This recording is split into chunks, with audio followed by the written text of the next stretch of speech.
What is up mga ke? Pumunta nga pala kami sa Team Payaman Fair nila Kong TV kung saan nakita natin ang mga iba't ibang sikat na content creator gaya nila Boss Toyo, Malupiton, Kulokos TV, sila Sir Gavin, Sir Jack, at si Sir Eri Neman. Yan, si Kel Pangilinan. Ha, kambal ko yan. Chris Yachino, si Bok, si Burong. Yan, si Steve, at ang mag-asawang Bien at Juniboy. So tara, samahan nyo ako sa aming biyahe. Let's go! So ayun na nga mga ke, ito 12 midnight na madaling araw pumunta na kami sa bus terminal papuntang Pasay. At kasama nga din pala namin dito yung mag-asawang Lapes, sila Lapes Vlog, at sila talaga may plano dito, nayaya lang kami. At gusto rin namin makita sa personal sila Kong TV, Juniboy, sila Yo, Boss King, yan. Mga idol natin yan. Sila yung mga dahilan kung bakit gusto rin natin simulan maging isang content creator na kung balang araw, mapagbigyan na, sumikat o ano pa man. Pero enjoy lang. Masaya naman tayo sa gantong ginagawa natin. So ayan, nakasakay na kami dito sa bus. Ayan, bali naghahanap pa kami ng upuan ng kakasya kaming apat. At yun na nga, sa ilang minuto paghihintay namin lumarga na rin tong sinasakyan namin bus. Shoutout na rin pala sa mga may-ari ng Areola Store. Shoutout mga pare. So bali ayan, dito nag-stop over muna tayo sa Alaminos para umihi at bumili ng kape kasi sobrang lamig. So fast forward, ayan, dumating na tayo dito sa Pasay. 5 oras din yung binyahe namin, almost 5 hours. Medyo bumilis na, hindi katulad ng mga nakaraang taon kasi wala pang T-Flex noon. Ngayon open na ang T-Flex. So ayan, medyo maaga tayong dumating. So bali makikitulog muna tayo sa papa ng asawa ni tropa ko si Elizar. So yun, makikitulog muna tayo doon kasi masyado tayong maaga. So ayan, kinaumagaan, ayan, umuulan pa nga. Akala namin dire-diretso na yung ulan. So bali medyo excited na tayo dahil makikita na natin ang idol natin si Kong TV.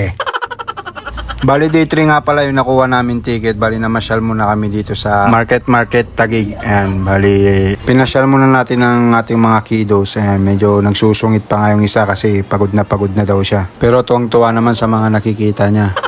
So bali ito, fast forward ulit, day 2 na namin. O day 3 na ang ticket namin. Ayan, bali naghihintay na kami dito ng sasakyan namin tren. So bali magkaiwalay pala yung sinakyan namin ng mga asawa namin. Andun sila sa kabila. Tapos andito kami ni tropa ko. After mga ilang minuto ulit dumating na itong tren na sasakyan namin. Bali ayan, sasakay na kami yan, sisiksikan na kami parang sardinas. Buti medyo malamig, kundi para kang lalabas dito na niluto sa pugon. So bali mag timelapse muna tayo.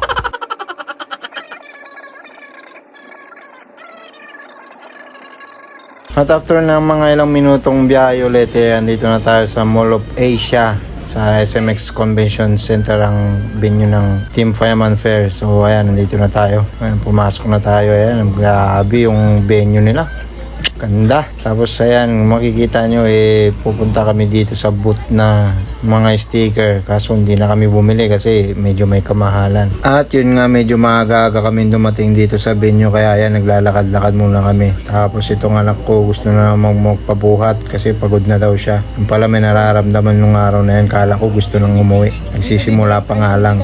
So habang naghihintay tayo ayan, nakita natin sila Boss Toyo. So hindi na ako nagkatubili magpapirma ng aking t-shirt. Pirma ni Boss Toyo.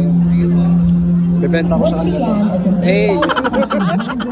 Business minded yan, business minded. At matapos nga natin makapagpapirma kay Boss Toyo pumunta naman tayo dito sa booth nila Kulokos TV, nila Malupiton. Ayan, bumili tayo ng sombrero. Tapos binigyan nila tayo ng freebies. O yan, freebies grabe naman freebies yan.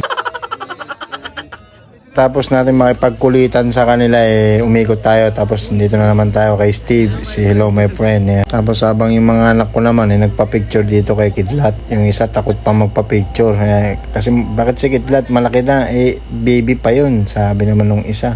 At yun, the long wait is over. So bali dito medyo pinapakaba pa kami ni Kong kasi parang nagkakaroon kunwari ng technical issue. Pero yun para hinahype niya lang yung mga fans niya. So ayan, ang dami na naka-ready mga camera magbibideo. Ayan, kunwari talaga si Kong. Grabe talaga to.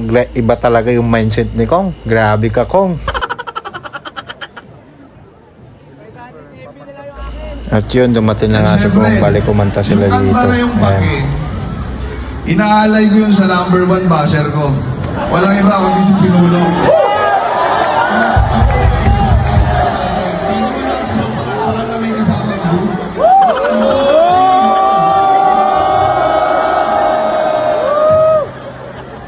Nakaganti rin sa'yo.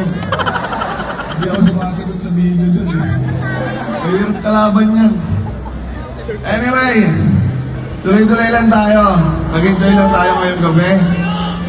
And, Bali, hindi natin nalapitan dito si Kong at nakapagpa-picture sa kanya. Pero grabe naman yung experience na yun. No? Solid, nakita natin sila sa personal. At salamat nga pala sa tropa ko, kung hindi dahil sa'yo, hindi ko ma-experience yung ganito. At yun, pauwi na nga kami dito. Chicken feet out, power!